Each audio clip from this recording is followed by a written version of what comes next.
Baik, salam adik-adik, berjumpa kembali dengan kakak dari MYC bersama dengan saya, Kak Jo.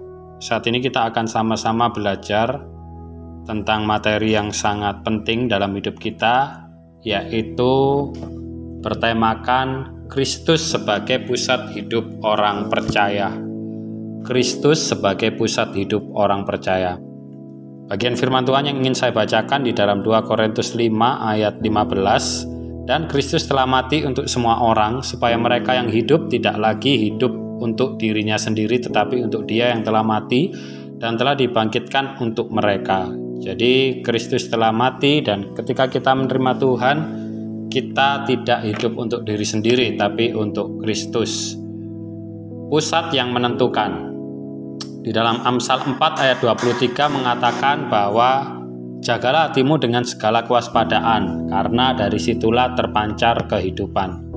Ketika kita sudah menerima Tuhan sebagai juru selamat kita, dan Tuhan harus menjadi pusat hidup kita, tugas yang lain yang harus kita lakukan yaitu kita menjaga hati kita.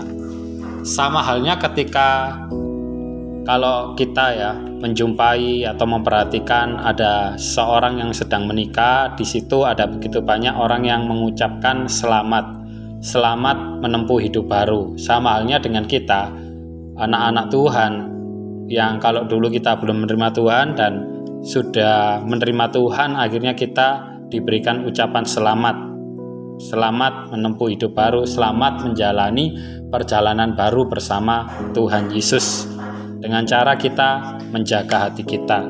Jadi ini seperti cinta mula-mula, orang yang sedang jatuh cinta, mau makan, ingat orang tersebut, mau tidur, mau apapun, ingat. Seperti itu pula ketika kita pertama kali ataupun harusnya menjalani kehidupan kita bersama dengan Tuhan. Kita akan selalu ingat Tuhan dengan menjaga hati kita. Jadi Kristus menjadi pusat hidup kita, artinya kita harus memberikan tempat yang utama di dalam hati kita. Kristus menjadi tempat yang utama, bukan materi, bukan penampilan secara fisik, ataupun hal-hal yang dipandang oleh dunia, tetapi Kristus yang menjadi tempat utama dalam hidup kita. Yang kedua, kita harus mengakui Tuhan dalam kehidupan sehari-hari. Kolose 3 ayat 23 mengatakan bahwa apapun juga yang kamu perbuatlah dengan segenap hatimu seperti untuk Tuhan dan bukan untuk manusia. Jadi kita harus mengakui Tuhan dalam kehidupan kita sehari-hari. Mulai kita bangun tidur, saat kita menggunakan teknologi pun kita juga harus mengakui Tuhan atau menghadirkan Tuhan dalam kehidupan kita sehari-hari. Bagian yang ketiga, menjadikan Yesus sebagai pusat hidup kita.